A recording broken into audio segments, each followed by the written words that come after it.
Hayatınızda hiç şöyle biri oldu mu?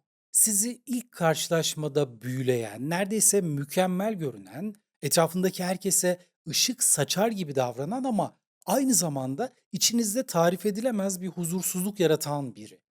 Sanki her şey yerli yerinde, her kelime özenle seçilmiş, her hareket hesaplanmış ama yine de bir yerde kalbinizin en derin köşesinde sessiz bir alarm çalıyor. İşte tam da böyle anlarda muhtemelen bir gizli narsistin büyüsüne kapılmış olabilirsiniz. Onlar insan ruhunun en gizemli ve aynı zamanda karanlık mimarisinin bir yansımasıdır. Adeta ustaca işlenmiş bir heykel gibi dururlar karşınızda. Dışarıdan bakıldığında kusursuz, parlak ve hayranlık uyandıran. Fakat o mermer yüzeyin altında çatlaklar, kırıklar ve telafisi imkansız görünen yaralar vardır. Gizli narsist yürüyen bir paradokstur. Bir çelişkiler senfonisidir. Dışarıya sundukları mükemmel tablo ile içerideki kaos gece ile gündüz kadar, buz ve ateş kadar birbirinden uzaktır. Düşünün ki görkemli bir saray inşa ediyorsunuz. Dışarıdan bakıldığında heybetli kuleleri, altın kaplamaları, göz alıcı süslemeleriyle herkesin hayranlık duyduğu bir yapı. Ama içeri adım attığınızda bomboş odalar, yankılanan koridorlar, buz gibi soğuk duvarlar var. İşte gizli narsistin iç dünyası tam olarak budur. Dışarıdan bakıldığında muhteşem, içeriden bakıldığında ise ıssız bir ada gibi. Bu insanlar kendilerini dengeli, başarılı, ulaşılabilir olarak sunma konusunda ustadır. İlk bakışta dost canlısı, sıcak, adeta yanından ayrılmak istemediğiniz insanlardır.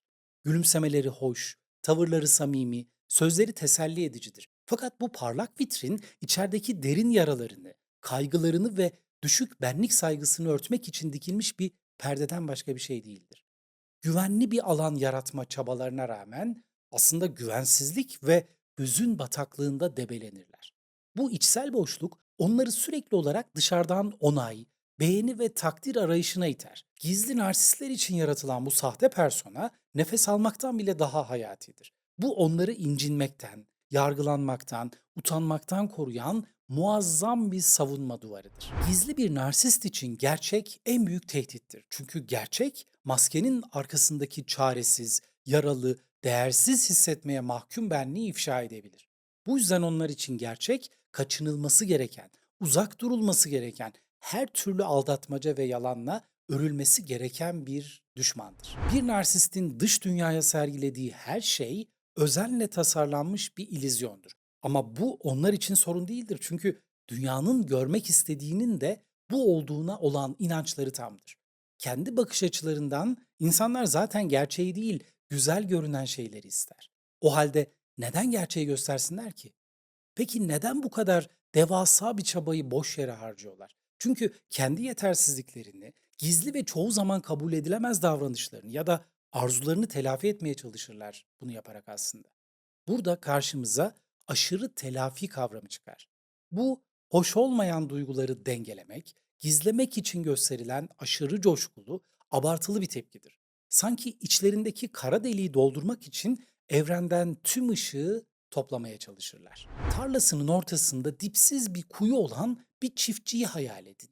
Her gün kovalarla su taşıyor, toprak dolduruyor, taşlar atıyor ama kuyu bir türlü dolmuyor. Ne kadar çabalasa da o karanlık boşluk orada durmaya devam ediyor. İşte gizli narsistin benlik saygısı arayışı tam olarak budur aşağı yukarı. Dipsiz bir kuyuyu doldurmaya çalışmak gibidir. Ne kadar başarı elde ederse etsin, ne kadar beğeni toplarsa toplasın, içindeki boşluk asla tam olarak dolmaz.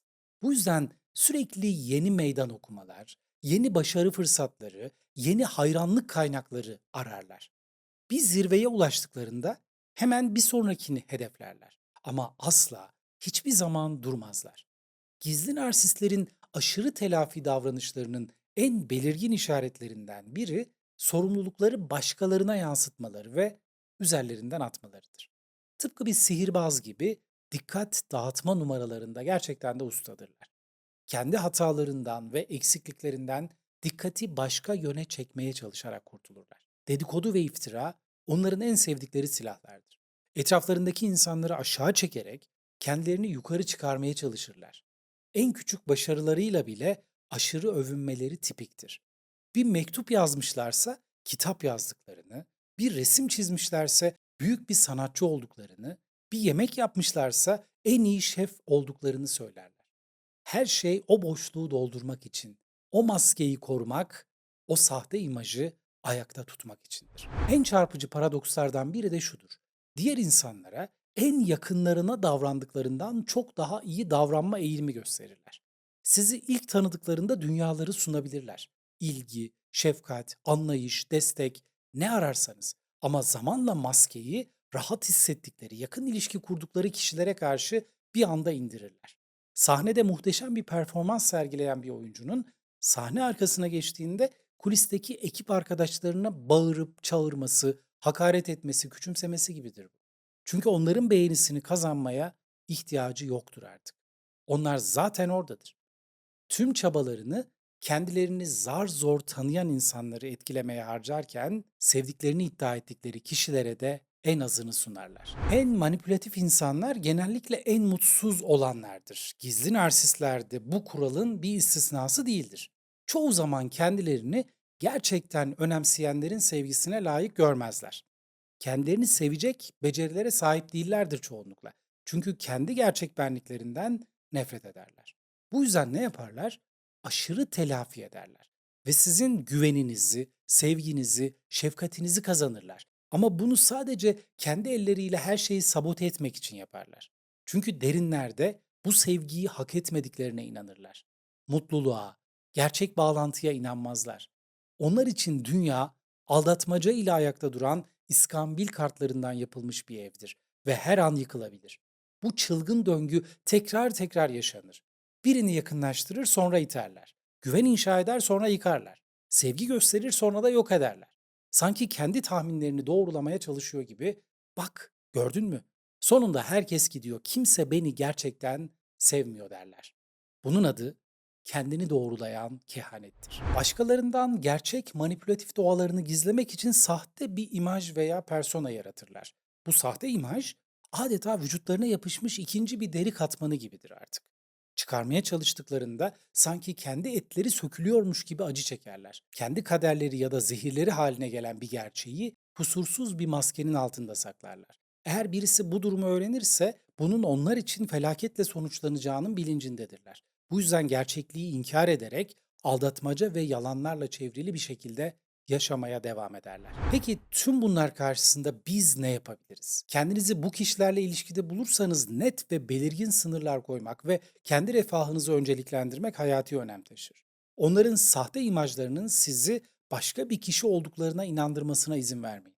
Duygusal tepkilerinizi en aza indirerek ve sıkıcı, ilgi çekmeyen biri gibi davranarak narsistin manipülatif çabalarına karşı kendinizi korumaya çalışın. Narsistler dramadan beslenir ve onlara bu dramayı sağlamadığınızda ilgilerini kaybederler.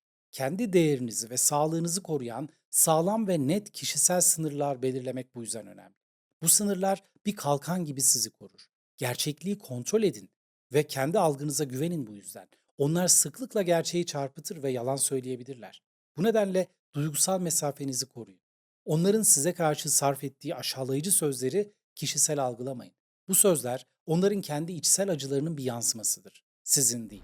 Unutmayın ki mutluluk içeriden gelir ve dışsal kaynaklarla elde edilemez. Gizli narsistlerin davranışlarını anlamak, kendinizi korumak için sadece bir başlangıçtır. Her birimizin içinde ışık ve aynı zamanda da gölge var. Önemli olan kendi içsel gerçekliğimizle yüzleşmek ve onu sevgiyle kucaklamaktır. Kendi ışığınızı parlatın. Kendi değerinizi bilin ve lütfen her koşulda kendinize çok iyi bakın. Çünkü gerçek güç başkalarının size biçtiği rollerde değil, kendi otantik benliğinizde saklıdır. Maskelere değil, gerçek yüzlere inanın. Aldatmacaya değil, özgürlüğe değer verin. Ve her zaman ama her zaman kendinize sadık kalın. Gerçek güzellik kusursuz maskelerde değil, kırıklıklarımızı ve kırılganlıklarımızı kucakladığımız cesarette gizlidir. Bir sonraki sohbetimizde görüşmek üzere.